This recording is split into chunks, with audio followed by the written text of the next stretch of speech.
Yes. I just want to go on living. Is that really such an unforgivable crime?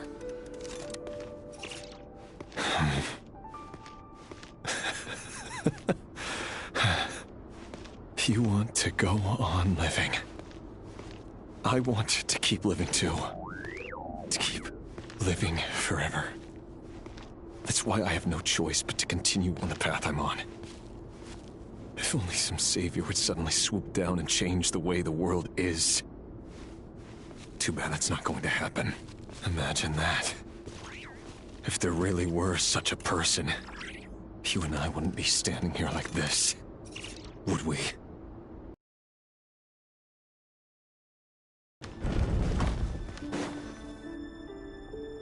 Today's files are in. Time to wade through them just like usual. No, I don't get tired of it. It's my job. And not only am I lucky to have it, I'm good at it too.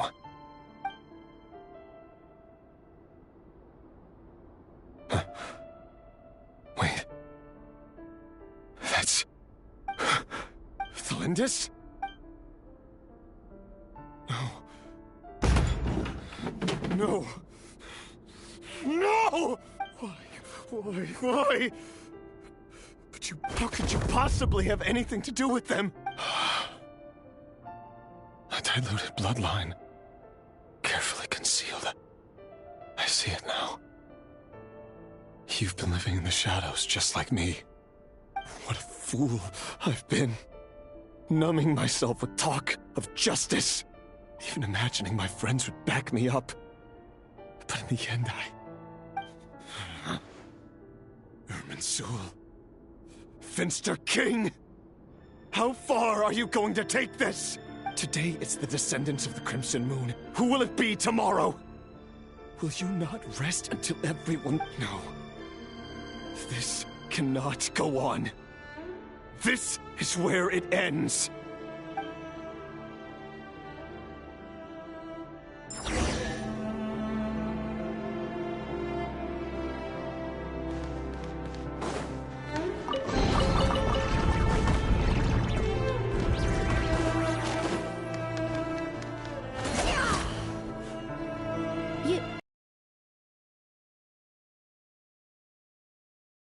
As long as you can guarantee that no one will find you. Don't worry, I'll be extra careful, but...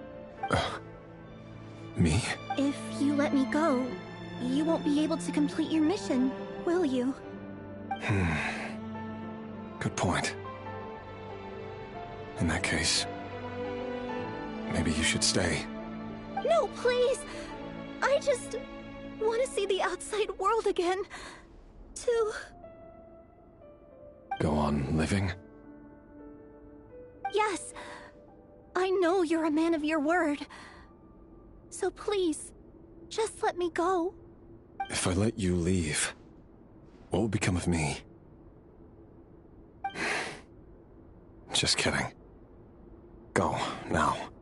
But remember, don't let anyone know you were caught. We'll be seeing each other again very soon if you do. Even shadows in the dark must live by a code. But you can't save everyone. You've been whispering in my ear for days now, Vedifilnir. What do you... break me down?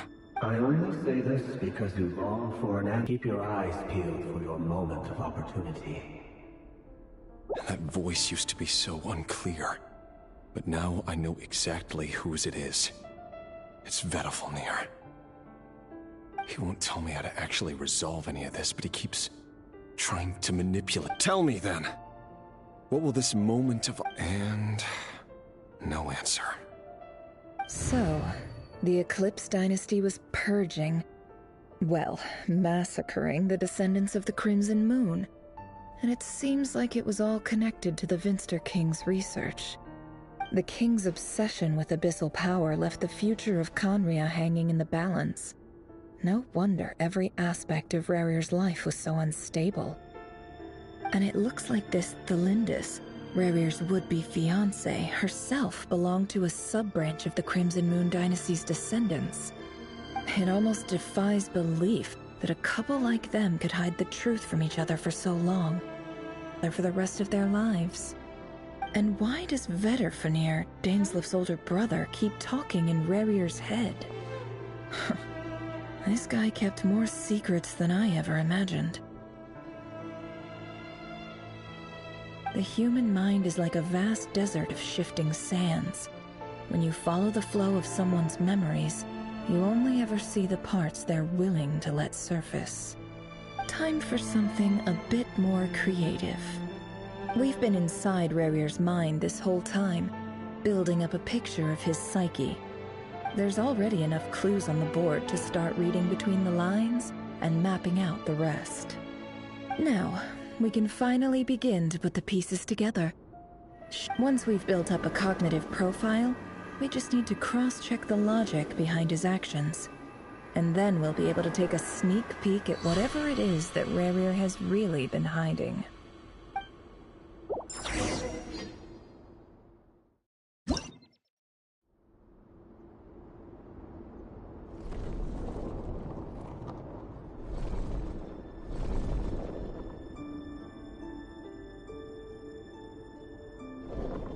Rerir, are you there?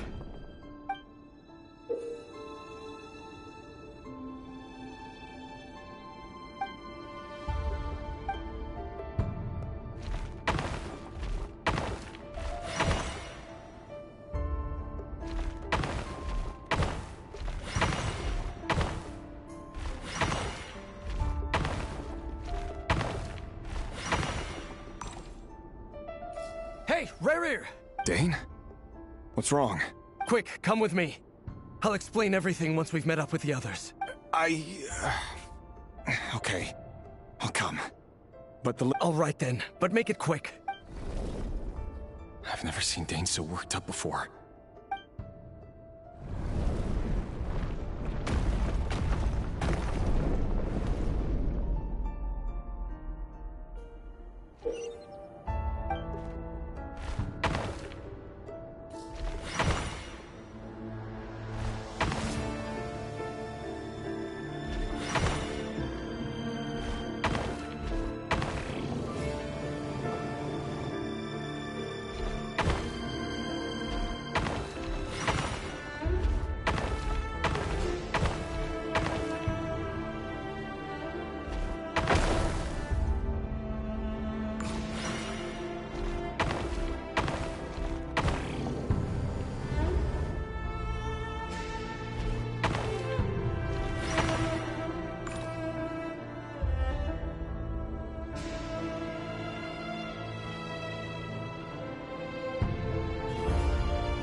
Well, this is a nice change, meeting you all at this hour.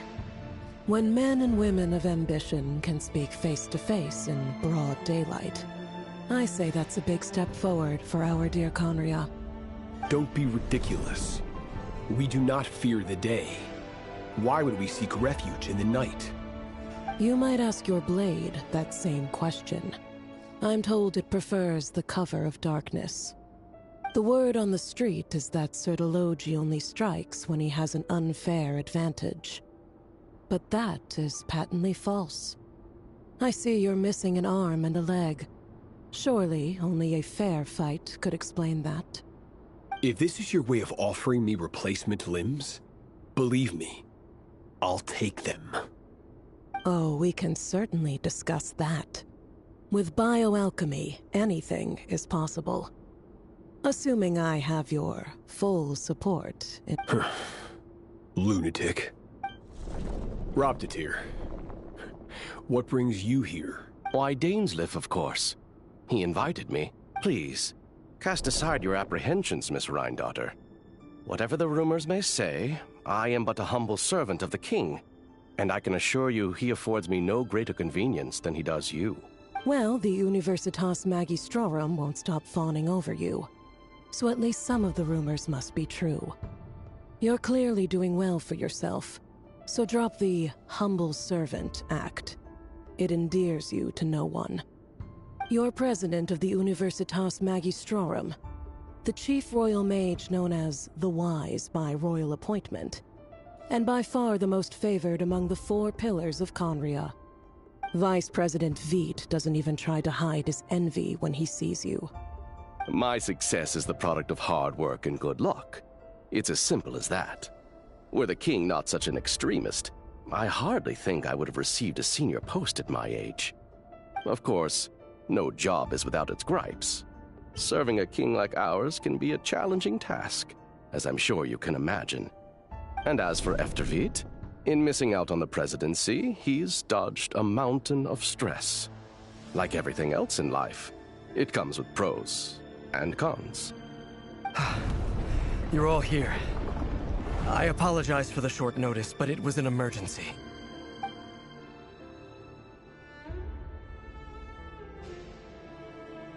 You must be Rurir. Mr. Sertologi. Yes, I handled your case file during your sentencing. Nothing personal, of course. I'm pleasantly surprised that you remember me. You're clearly a person of substance if you've been invited here. But Dainsleif, you'd better have a very good reason for convening this little gathering. It's my brother, Vedalfenir. After he spoke at the court this morning, the king was so infuriated by his words that he had him blinded in both eyes and thrown in prison. Vedalfenir in prison? Strange. I thought the king trusted him and Horoptatyr more than anyone else in the world. Does this mean the king's circle of trust just got even smaller? It has nothing to do with trust. It's about what the king wants, which is as clear as day to anyone paying attention. I simply appease him, because it's in the best interests of the Universitas Magistrorum. And also because you're slimy. Vedalfenir, perhaps less so. But still, a visionless visionary? It rather inclines me to think that qualifications are not what get you ahead in Conria. Do you honestly think this is an important discussion to be having right now? Dane, what are you planning to do? Rescue Vedalfenir, I assume. Correct. It will mean storming the palace by force. Tonight. I need all of you on my side. That's far too dangerous. And don't forget, Dainsleif, you're captain of the Royal Guard. You swore an oath to the throne. Hmm?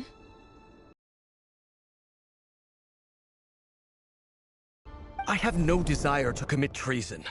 But whatever critique the king may have of Vedalfenir, disfiguring your most loyal subject for putting the best interests of his court and nation first, this is not the conduct of a wise ruler. My blade will force the king to see the error of his ways. So, Vedalfenir's prophecy enraged the king. I'm sure it wasn't what he wanted to hear, but if he won't take counsel even from the visionary, that is deeply troubling news. The extent of His Majesty's madness is now all too clear.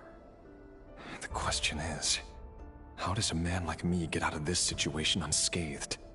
You have noble ambitions, Dane, but I'm afraid they don't do much for a guy like me.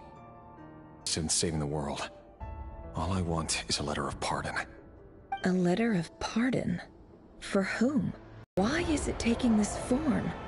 Does it have something to do with Rurir's past? Another mystery I'll need to unravel.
Author Thelindis.